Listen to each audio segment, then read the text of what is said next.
साथियों, नमो बुद्धाय, जय भीम।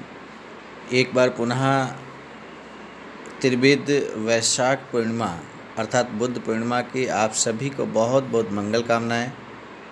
इस बार जैसा कि आप सभी को मालूम है कि लॉकडाउन की स्थिति में हम सभी ने घरों में ही रहकर तथागत बुद्ध की जयंती को सेलिब्रेट किया है। आप देख सकते हैं तस्वीरें, इस तरह से घरों में दीपक जलाकर हम लोगों ने तथागत बुद्ध की जयंती को मनाया है, धूमधाम से मनाया है। गत वर्षों में हम लोग धूमधाम से मनाते थे, सेमिनार्स करते थे, बड़े बड़े कार्यक्रमों का आयोजन किया जाता था। लेकिन चूंकि इस बार कोरोना संक्रमण के चलते लॉकडाउन की स्थिति में हम लोगों ने अपने घरों में ही रहकर बुद्ध पूर्णिमा को धूमधाम से मनाने का प्रयास किया है। साथियों, एक बात जानना ज़रूरी है कि आखिर बुद्ध पूर्णिमा को क्या खास बात है जो बुद्ध पूर्णिमा के दिन रहता है।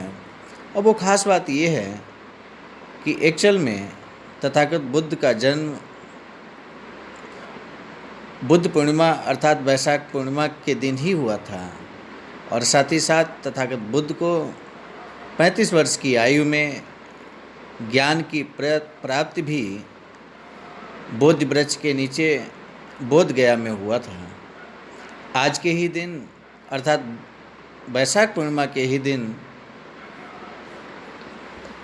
तथागत बुद्ध परिनिर्वाण को भी प्राप्त हुए थे।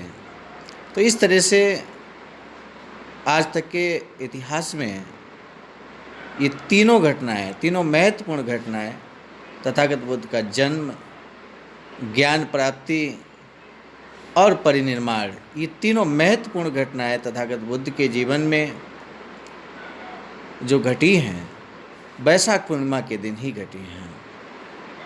ऐसा इससे पहले या इसके बाद में आज तक कभी भी ऐसी घटना का संयोग किसी भी महापुरुष के जीवन में नहीं घटी है।